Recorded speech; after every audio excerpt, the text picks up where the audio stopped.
ಅಲ್ಲ, ಇವಳು ಬೆಳಗ್ಗೆ ಬೇಗ ಎದ್ದು ತಿಂಡಿನೂ ಮಾಡಿ ಪಾತ್ರೆ ತೊಳೆದು ಎಲ್ಲ ಕೆಲಸನೂ ಮಾಡಿ ಕೂತ್ಕೊಂಡ್ಬಿಟ್ಟಿದ್ದಾಳೆ.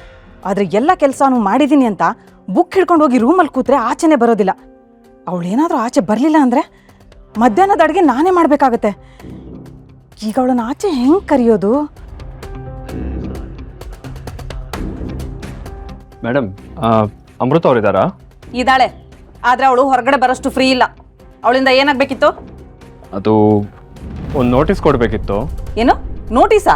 ಅದೆಲ್ಲ ಪರ್ಸನಲ್ ಮೇಡಮ್, ನಿಮ್ಗೆಲ್ಲ ಹೇಳೋಕ್ಕಾಗೋದಿಲ್ಲ. ಪ್ಲೀಸ್ ಅವ್ರನ್ನ ಒಂಚೂರು ಕರೀತೀರಾ? ಹೇಳ್ತಿದ್ದೀನಲ್ಲ, ಅವಳು ಬರೋಕ್ಕಾಗೋದಿಲ್ಲ ಅಂತ.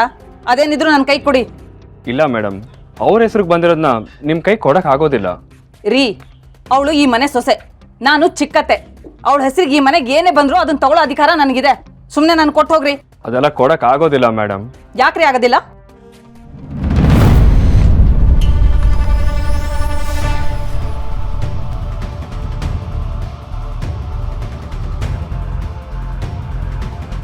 ಮೇಡಮ್, ಇನ್ನೊಬ್ರಿಗೆ ಬಂದಿರೋ ನೋಟಿಸ್ನ ನೀವಾಗ ಓಪನ್ ಮಾಡಿ ನೋಡಬಾರ್ದು.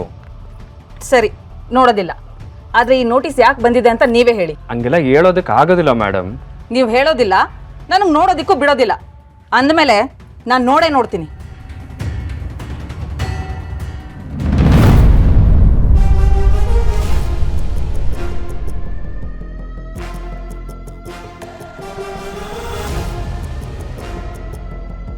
ನನ್ನ ಹೆಸರಿಗೆ ಬಂದಿರೋದನ್ನ ನೀವು ಹೇಗೆ ಓಪನ್ ಮಾಡ್ತೀರಾ?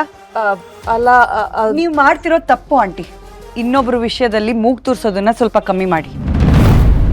ನಾನು ನಿಮಗೆ ಫೋನ್ ಮಾಡ್ತೀನಿ, ನೀವು ಹೊರಡಿ. Okay madam.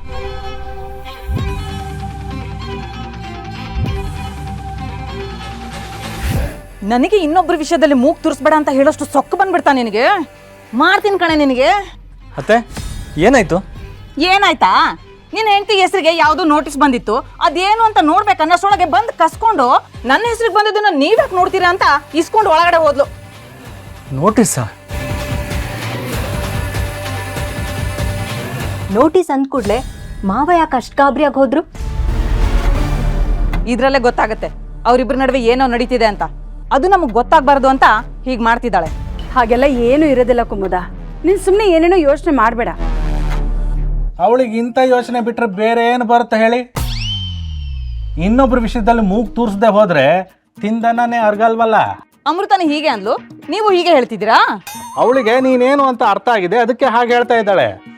ಒಳ್ಳೆ ಕೆಲಸ ಮಾಡಿದ್ದಾಳೆ. ಇನ್ನು ಮುಂದಾದರೂ ನೆಟ್ಟಗೆ ಬುದ್ಧಿ ಕಲಿ.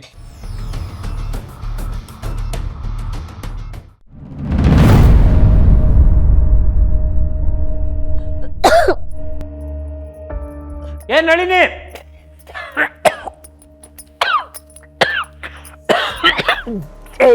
ಏನೇ ಮಾಡ್ತಿದ್ಯಾ? ಈ ಮೆಣಸಿನ್ಕಾಯಿ ಘಾಟ್ ಯಾಕೆ ಹಾಕಿದ್ಯಾ? ರೀ, ಇದು ಹಾಕಿದ್ರೆ ಮನೆಯಲ್ಲಿ ದುಷ್ಟಶಕ್ತಿಗಳು ಇರಲ್ವಂತೆ.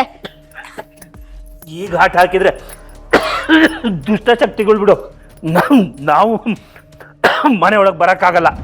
ಅದಕ್ಕೆ ಮನೆ ಬಿಟ್ಟು ಹೋಗೋಣ ಅಂತ ಹೇಳಿದ್ದು. ಅಲ್ಲ ರೀ, ಪಾಪ ಮಕ್ಕಳ ಮುಖನಾದ್ರೂ ನೋಡಬಾರ್ದ? ನಮ್ಮ ಮೇಘಶ್ಯಾಮ್ ಇನ್ನು ಓದಬೇಕು, ಬಾಳ್ಬೇಕು, ಮದುವೆ ಆಗಬೇಕು. ಇದೆಲ್ಲ ನೋಡೋದಕ್ಕೆ ಮುಂಚೆ ನಾವು ಎಲ್ಲಿ ದೆವ್ವದ ಬಲಿ ಆಗ್ತೀವೋ ಅಂತ ಅನಿಸ್ತಿದೆ.